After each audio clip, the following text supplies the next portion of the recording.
Hello student, आज हम पढ़ेंगे विशेषण, जिसको इंग्लिश में एडजेक्टिव कहते हैं। एडजेक्टिव कहते हैं विशेषण का वो होता है जो किसी चीज़ का गुण बताता है। तो एक तरह से कहा जाए कि उसकी क्वालिटी, किसी चीज़ की क्वालिटी, तो संज्ञा या सर्वनाम शब्द की जो विशेषता बताता है वही विशेषण कहलाता है। जैसे कि यहाँ आप पिक्चर में देख रहे हैं कि एक बच्चा है, डायनासोर है, तो उसके लिए लिख दिया कि देखो वह डायनासोर कितना बड़ा है। तो बड़ा है अगर हम कर देते तो क्वालिटी तो नहीं होती, बड़ा तो होता ही है डायनासोर, तो कितना बड़ा है। तो यहाँ पर आश्चर्य दिखा दिया गया, इसलिए इसकी क्वालिटी दिखाई गई। अब यहाँ है कि राहुल ने 4 आम खाए होता तो क्वालिटी नहीं होती, 4 आम खाए। तो इस प्रकार से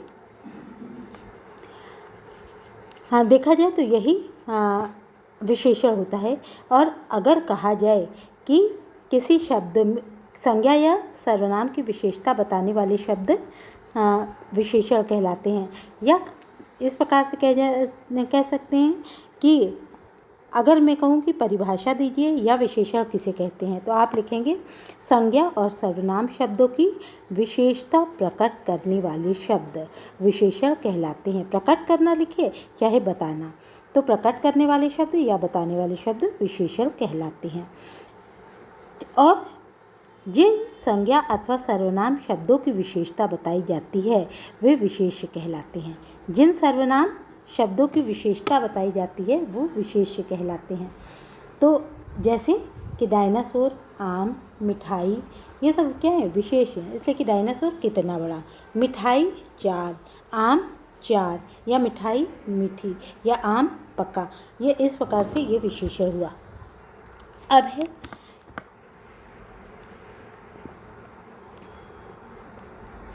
इसके बाद हम देखेंगे कि विशेषण के कितने भेद हैं, विशेषण के कितने प्रकार होते हैं। तो विशेषण के 4 प्रकार होते हैं। पहला होता है गुणवाचक विशेषण, दूसरा होता है संख्यावाचक, तीसरा परिमाणवाचक और चौथा है संकेतवाचक। गुणवाचक विशेषण वो होता है जिसमें संज्ञा अथवा सर्वनाम शब्दों के गुण दोष, मतलब चाहे उसका गुण हो चाहे दोष हो, चाहे आकार हो चाहे प्रकार हो, चाहे गंध हो चाहे रूप हो, चाहे उसकी खुशबू, किसी चीज़ की खुशबू में अच्छी हो चाहे बुरी, चाहे रूप अच्छा हो चाहे बुरा, आदि के बारे में बताया जाता है, वो गुणवाचक विशेषण कहलाता है। जैसे अब आप देख रहे हैं कि रंग बिरंगी तितलियाँ देखो, तो तितलियाँ देखो, वो देखो तितलियाँ, ऐसे कह देंगे तो विशेषण तो हुआ नहीं। रंग बिरंगी तितलियाँ, तो विशेषण इस प्रकार से, तो ये क्या है, उसकी सुंदरता, उसका गुण या उसकी अच्छाई, तो ये इसलिए ये गुणवाचक विशेषण हुआ। यहाँ पर आप देख रहे हैं खरगोश बहुत मोटा है, तो ये खरगोश है या मोटा है, तो अगर कर दिया कि बहुत मोटा है तो बहुत तो है ही, खरगोश बहुत है कुछ नहीं होगा, खरगोश मोटा है उसके आगे बहुत लग गया, तो इस प्रकार से ये इसका गुण हो गया। मैं मीठे फल खाता हूँ, तो फल खाता हूँ अगर होता तो विशेषण गुणवाचक नहीं होता, इसलिए कि कुछ भी नहीं हो सकता, एक सेंटेंस होता। लेकिन मीठे फल है तो फल की विशेषता बता दी गई कि मीठे फल खाता हूँ। इस प्रकार से फल का गुण है कि फल मीठा ही अच्छा होता है। इस तरह से अगर हम देखें, अब है संख्यावाचक विशेषण। संख्यावाचक विशेषण वो होते हैं जिसमें किसी संज्ञा अथवा सर्वनाम शब्दों की संख्या या गिनती बताने वाले शब्द विशेषण वाले शब्द विशेषण संख्यावाचक विशेषण कहलाते हैं। मतलब जो सर्वनाम शब्दों, संज्ञा और सर्वनाम शब्दों की संख्या अथवा गिनती बताने वाले विशेषण जो होते हैं वो संख्यावाचक विशेषण कहलाते हैं। इसमें संख्यावाचक विशेषण 2 होते हैं, एक तो निश्चित संख्यावाचक होते हैं और एक अनिश्चित। निश्चित संख्यावाचक में संख्या दिखाई देती है, जैसे 1 दर्जन केले ले लो, तो 1 दर्जन है, मेज़ पे 3 पुस्तक रखी है, तो 3 रखी दिख रही है, तो ये क्या है, निश्चित संख्यावाचक होगा। लेकिन अनिश्चित संख्यावाचक वो होता है कि मेले में बहुत भीड़ थी, मेले में बहुत लोग थे, या तो कहा कि जाए कि वहाँ कुछ बच्चे खेल रहे थे, या मैंने देखा झूले पर बहुत सारे बच्चे बैठे थे, या बहुत सारी चिड़ियाँ पेड़ पर बैठी हैं, या कई पक्षी पेड़ पर बैठे हैं। तो जहाँ पर संख्या बताई ना जा रही हो लेकिन अनुमान लग रहा है कि एक से ज़्यादा हैं, तो वहाँ क्या होगा? अनिश्चित संख्यावाचक विशेषण होगा। इस तरह से हमने संख्यावाचक विशेषण को देखा। अब है परिमाणवाचक। संख्यावाचक विशेषण इस प्रकार देखा। अब हम देखेंगे परिमाणवाचक विशेषण। परिमाणवाचक विशेषण वो होता है जो संज्ञा अथवा सर्वनाम शब्दों की मापतोल या परिमाप बताते हैं कि वो कितनी जगह छेकेंगे, वो कितनी जगह लेंगे। तो जो चीज़ हम नाप तोल में लेते हैं तो हम परिमाण ही कहेंगे उसका। लेकिन मान लो कोई चीज़ हम ज़मीन पे रख देते हैं, वो देखते हैं कि कितना तेल गिर गया, तो हम देखते हैं कि कितनी जगह छेके। तो यही परिमाणवाचक विशेषण है। तो ये भी दो प्रकार का होता है। जहाँ संज्ञा या सर्वनाम शब्दों का की माप तोल बताने का वाले विशेषण दिखाई देते हैं, वहाँ क्या होता है? परिमाणवाचक विशेषण होते हैं। और परिमाणवाचक विशेषण दो प्रकार के होते हैं। एक तो होता है निश्चित परिमाणवाचक और दूसरा होता है अनिश्चित। निश्चित परिमाणवाचक में दिखाई देता है, जैसे मान लीजिए हम कह देंगे कि 1 दर्जन केले दे दो, निश्चित परिमाण है। अगर हम कह दें कुछ चीनी दे दो, अगर हम कह दें थोड़ी चीनी दे दो, तो ये क्या है? अनिश्चित है, वहाँ नहीं बताया गया। लेकिन जहाँ नंबर दिखेगा, जहाँ कुछ समझ में आएगा, वहाँ निश्चित परिमाण होगा, और जहाँ थोड़ा कम कुछ ज़्यादा ऐसे होगा, वहाँ अनिश्चित परिमाणवाचक होगा। जिससे कि किसी भी वस्तु के निश्चित होने का, निश्चित मापतोल का पता नहीं चलता है, तो अनिश्चित कहलाती है। तो इस तरह से अब हम क्या देखेंगे?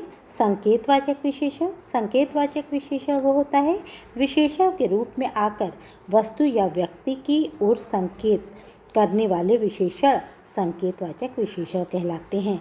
जैसे वो देखो मेरा घर, वह देखो मेरा घर है, ये लड़की प्रथम आई है। तो यहाँ पर ये इससे पता चल रहा है कि ये लड़की प्रथम आई है। तो यहाँ संकेत किया जा रहा है, या कोई किसी की ओर इशारा दे करके बताए कि वो देखो मेरा घर है, या देखो वो मेरे पापा हैं। इस तरह से ये संकेतवाचक विशेषण कहलाता है। या कोई बच्चा आ रहा है तो संकेत किया गया, नाम नहीं जानते हैं, संकेत किया। तो इस प्रकार से हमने देखा कि संकेतवाचक विशेषण। तो 4 विशेषण हमने पढ़ा। कौन कौन से 4 पढ़ा? गुणवाचक, परिमाणवाचक, संकेतवाचक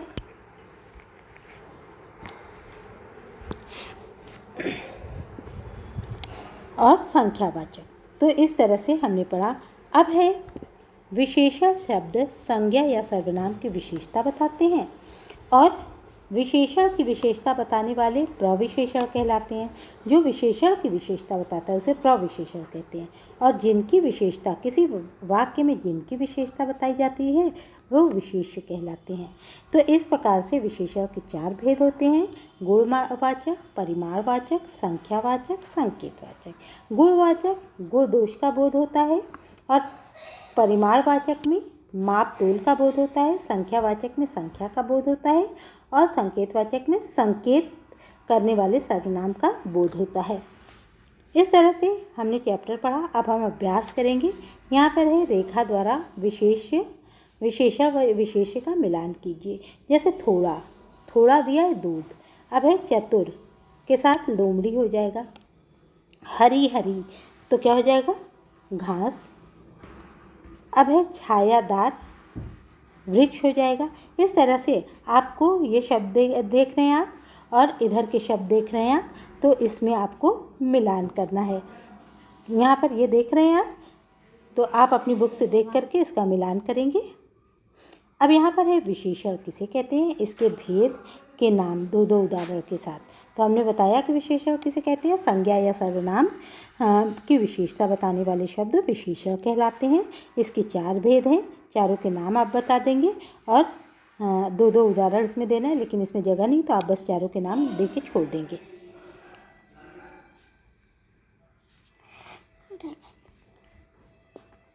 इस तरह से अब क्वेश्चन नंबर सेकंड है निम्नलिखित संज्ञा शब्दों के लिए 3-3 विशेषण लिखिए।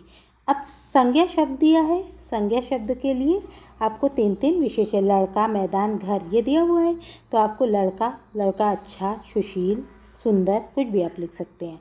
मैदान, हरा भरा, बड़ा या तो समतल, कुछ भी लिख सकते हैं। इस तरह से आपको जो ये शब्द दिए हैं, घर, पत्ता, फल, तितली, इनके लिए यहाँ पर फिल ब्लैंक्स दिए हैं, इनमें आपको विशेषण भरना है। अब है निम्नलिखित वाक्य में आए विशेषण पर शब्दों पर गोला लगाइए।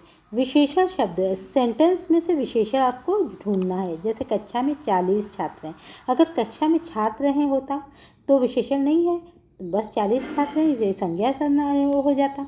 तो अब 40 ये क्या है, विशेषण है। थोड़ा पानी पिला दो, पानी पिला दो खाली होता तो इसमें विशेषण नहीं होता, थोड़ा, तो इसलिए इस तरह से आपको करना है। रवीना बहुत संकोची लड़की है तो संकोची मतलब बहुत संकोची, बहुत संकोची, संकोची भी विशेषण है लेकिन आपको पूरा विशेषण बहुत संकोची बताना है। अब है इस तरह से आप इसको यहाँ पर भी जो दिया है इसमें भी ढूंढ करके विशेषण पर शब्दों पर गोला लगाएंगे। अब है नीचे दिए विशेषण शब्दों से रिक्त स्थान की पूर्ति कीजिए। भूरी, 20, कोई, बड़े, कोई, थोड़ा, यह शर्मिला, शर्मिली ये है शब्द। तो अब यहाँ पर आप देखेंगे कि यह डैश गाय है, तो कैसी गाय है, भूरी गाय है। गाड़ी में थोड़ा तो होगा नहीं, कोई भी नहीं होगा, तो संख्या हम देंगे 20 बच्चे भी थे, मतलब और बड़े थे, 20 बच्चे थे। कोई आदमी आ रहा है मेरे घर में। अब आप कमरे, कितने कमरे हैं, यहाँ पे 20 हो जाएगा। या बड़े कमरे हैं आप कर सकते हैं, बड़े कमरे आप कर दीजिए। मुझे भी इस तरह से हलवा दो, मतलब थोड़ा हलवा दो। प्रज्ञा बड़ी, अब इसके आगे आप ढूंढेंगे कि क्या हो सकता है, आप अपने हिसाब से इसको फिल कर लेंगे। तो ये एक्सरसाइज आप कंप्लीट कर लेंगे। धन्यवाद।